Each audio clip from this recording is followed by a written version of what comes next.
7월 11일 확신에 찬 기도. 오랫동안 아이를 갖기 위해 노력했던 리처드와 수잔 부부는 수잔이 임신했을 때 아주 기뻐했습니다. 그러나 산모의 건강 문제로 아기가 위험하게 되자 리처드는 매일 밤 아내와 아기를 위해 깨어 기도했습니다. 그러던 어느 날 밤 리처드는 하나님이 돌보아 주신다고 약속하셨으니 이렇게까지 열심히 기도할 필요가 없다고 생각했습니다. 그러나 일주일 후 수잔은 유산하고 말았습니다. 리처드는 몹시 실망했습니다. 기도를 열심히 하지 않아서 아기를 잃은 것은 아닐까? 라는 생각이 들었습니다. 처음 볼 때는 오늘 본문 속 비유도 그렇게 말하는 것 같이 생각됩니다. 이 비유에서 이웃은 오로지 친구의 성가신 끈질김 때문에 친구를 도와주러 잠자리에서 나옵니다.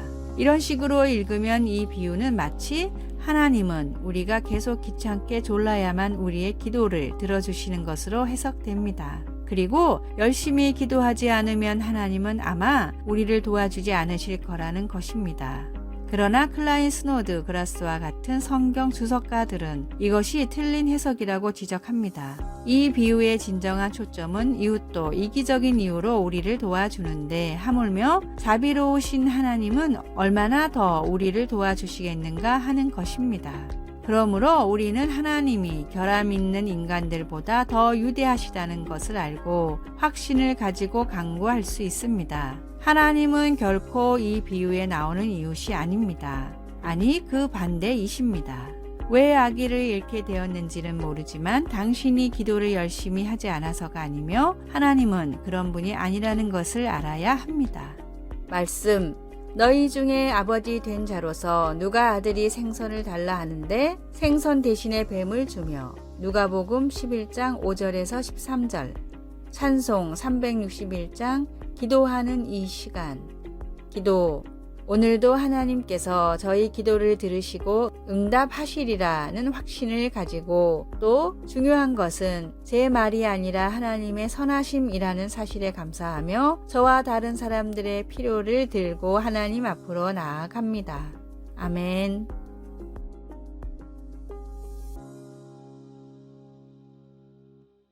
(7월 12일) 화요일 신앙의 생명주기.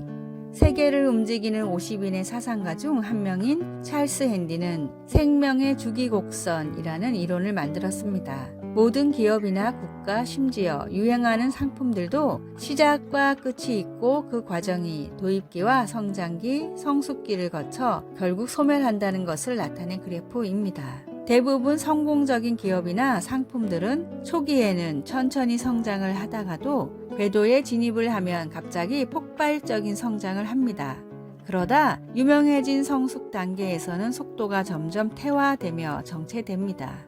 여기서 새로운 동력을 얻어서 다시 올라가지 못하면 심지어 전 세계가 열광하던 어떤 것이라도 갑자기 소멸해 버립니다. 찰스는 특히 도입기와 성장기에서는 한 번의 실수로 모든 것이 무너져 버리는 특이점과 성장기와 성숙기에서 안정을 추구하려다 새로운 성장 동력을 못 찾고 소멸해 버리는 변곡점이 있어서 이 단계에서 새로운 시도를 하지 않으면 지속적으로 발전하지 못하고 소멸된다고 주장했습니다. 어쩌면 신앙의 주기도 이와 비슷합니다. 하나님을 처음 만나고 뜨거운 감격이 살아있는 초창기 때의 믿음이 익숙해지고 안정화되며 신앙 생활이 피로해지는 단계가 찾아오게 됩니다.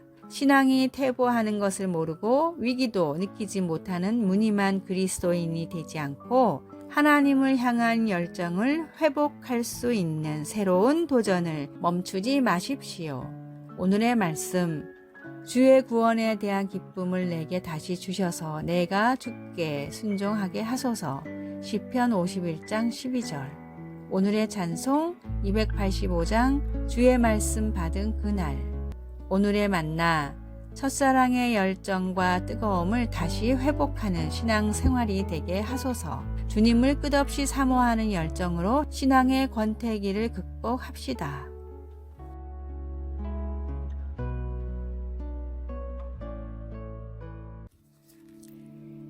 7월 13일 수요일 하나님의 도움을 구하기. 1800년대 후반 메뚜기 떼가 미네소타주로 내려와 무려 5년간 농작물을 훼손시켰습니다. 농부들은 타르를 사용하여 메뚜기를 잡고 밭을 태워 메뚜기 알을 없애려고 노력했습니다. 굶주림 직전까지 간 많은 사람들은 절실한 마음으로 주 저녁에 걸쳐 기도의 날을 정해서 함께 하나님의 도움을 구하기를 원했습니다. 이에 동의한 주지사는 4월 26일을 기도의 날로 잡았습니다. 함께 기도하기를 마친 후 며칠 동안 날씨가 따뜻하여 메뚜기 알들이 부화되기 시작했습니다. 하지만 나흘 후 놀랍게도 갑자기 온도가 영하로 떨어져 애벌레들이 모두 죽어버려서 많은 사람들이 크게 기뻐했습니다. 이제 미네소타주 농부들은 다시 옥수수와 밀 그리고 귀리를 추수할 수 있게 되었습니다. 여호사밧 왕의 통치 기간 동안 하나님의 백성들을 구원한 것 또한 기도였습니다. 강력한 군대가 그를 대적하러 온다는 소식을 접한 여호사밧은 하나님의 백성들을 불러서 기도하고 금식하게 했습니다. 백성들은 이전에 하나님께서 어떻게 그들을 구하셨는지 기도로 하나님께 상기시켰습니다. 그리고 여호사밧은 견책이나 전염병이나 기근 같은 재난이 그들에게 닥쳐온다면 하나님께서 들으시고 구해 주실 테니까 하나님께 부르짖겠다고 말했습니다. 적군의 침략으로부터 그의 백성들을 구해주신 하나님은 우리가 고통 중에 부르짖을 때 들으십니다. 그것이 인간관계의 문제이건 자연재해의 위협이건 모든 염려를 기도로 하나님께 올려드리십시오. 그분께는 어려운 일이란 없습니다. 말씀. 만일 재앙이나 난리나 견책이나 전염병이나 기근이 우리에게 임하면 주의 이름이 이 성전에 있으니 우리가 이 성전 앞과 주 앞에 서서 이 환난 가운데에서 주께 부르짖은즉 들으시고 구원하시리라 하였나이다.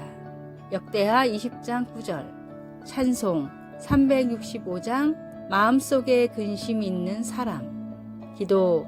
하나님은 세상과 그 속의 모든 만물을 만드셨습니다. 만물의 질서를 회복시키시고 사랑하시는 당신의 백성들을 회복시켜 주소서. 아멘.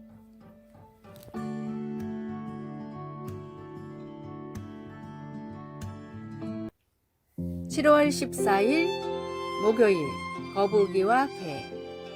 바다 거북은 알을 낳을 때 모래사장을 깊숙이 파서 100개나 낳습니다. 갓 태어난 바다 거북이 기어 올라오기에는 너무 깊은 구덩이지만 신기하게도 다친 곳 하나 없이 모래사장으로 기어 올라옵니다. 동물학자들의 실험에 따르면 구덩이에 알을 하나 묻어 놓았을 땐 나올 확률이 27%이지만 2개씩 묻어 놓았을 땐 84%, 4개 이상을 묻어 놓으면 100%의 확률로 새끼들이 구덩이를 빠져나왔습니다. 최초로 태어난 바다 거북 새끼는 구덩이 벽을 파서 경사를 완만하게 만드는데 뒤이어 깨어난 거북이는 이 거북의 등을 타고 올라가 더 높은 벽을 파내고 나중에 깨어난 거북들도 차례차례 파낸 모래를 다져서 발판을 만듭니다. 시간이 조금 지나면 구덩이에서 모래사장으로 나갈 수 있는 완만한 길이 생기기 때문에 4마리 이상의 알이 있는 구덩이에 바다 거북들은 안전하게 밖으로 나올 수가 있었습니다. 그러나 개를 구덩이에 넣으면 정반대의 일이 일어납니다. 충분히 기어 나올 수 있는 높이임에도 올라가는 개를 끌어내리느라 혈안이 돼서 결국 빠져나오는 개는 몇 마리 없이 서로 힘을 빼다가 대부분 죽고 맙니다. 위기일수록 필요한 것은 끈끈한 협력입니다.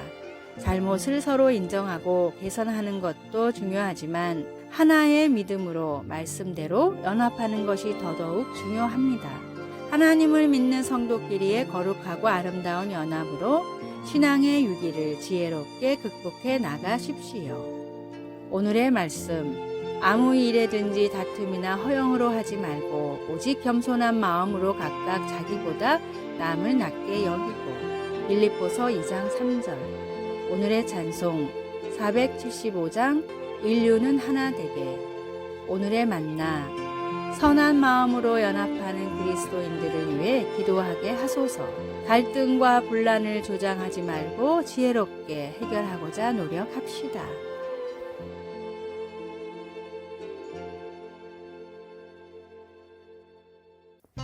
7월 15일 금요일 빛과 소금이 되는 이야기. 허리를 힘있게 묶고 일하는 분. 독일 사람들 중에는 성경적으로 살아가는 사람이 많습니다. 제가 다니던 회사의 부사장이던 에버트도 그런 사람이었습니다. 저는 그 회사에서 10년간 일했는데 그의 성경적인 고결함을 말해주는 사건이 있었습니다. 그는 56세 때에 은퇴했습니다. 사실 제가 29세에 회사 중역이 될 수 있었던 것은 그가 은퇴를 빨리 했기 때문입니다. 그가 일찍 은퇴한 이유는 큰 회사 설립에 성공했고 재정적으로 여유가 있었기 때문입니다. 그는 더 이상 세상적인 성공을 꿈꾸지 않고 평범한 가장으로 돌아가 자기가 세운 회사에 컨설팅이나 해주면서 살고자 했습니다.